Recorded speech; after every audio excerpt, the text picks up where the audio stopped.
Sign up for free Stratfor Intelligence. Simply enter your email address to receive 2 free reports each week.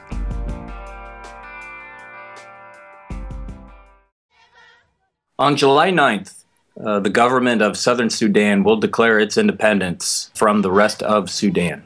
And Juba will become the capital of Southern Sudan, the world's newest state. The big question following Southern Sudan's independence will be, what will be the state of the relationship between Southern Sudan and Sudan? Will it be a state of conflict? Will it be a state of competition? Something in between? Our analysis at Stratfor is that these two countries, come July 9th, will still primarily be dependent on each other. It will coerce these two states into a degree of cooperation as opposed to a degree of conflict.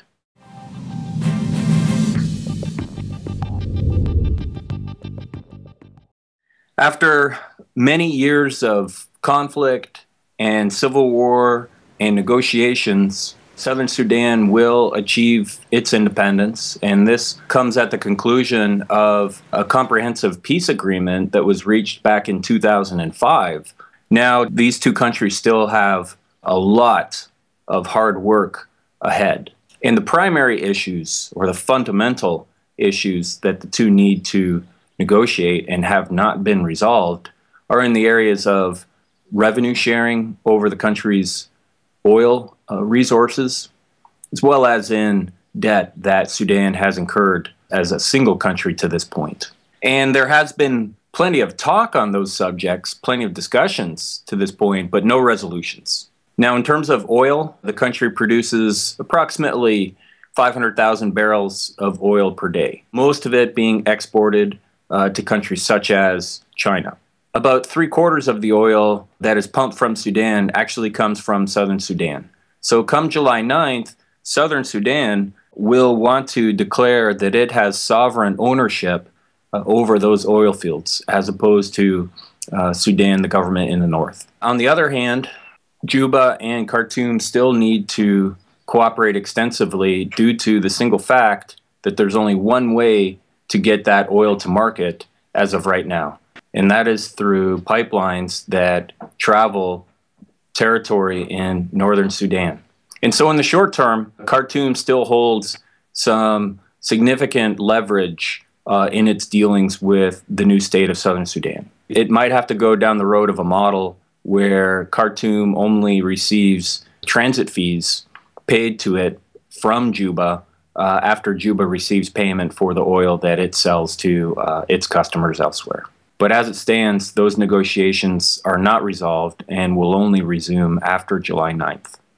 Relations between Southern Sudan and Sudan will certainly, be difficult and fraught with tension. Sudan will still maintain a robust security presence north of the border of soon-to-be the independent Republic of Southern Sudan.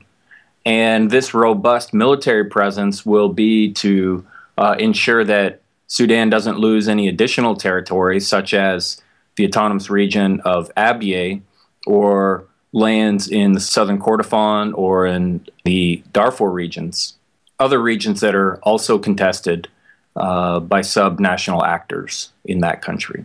Southern Sudan will receive diplomatic support to underwrite some of its government activities, paying a few bills of civil servants in the ministries sitting in Juba, perhaps building a few clinics and hospitals and roads.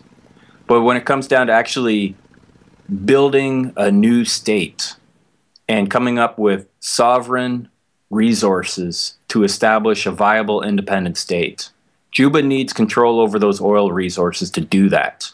Until such time that Juba can have an alternative pipeline infrastructure, Juba needs to cooperate with Khartoum. And the two are dependent on the continuation of that singular resource that writes the budgets for their two countries.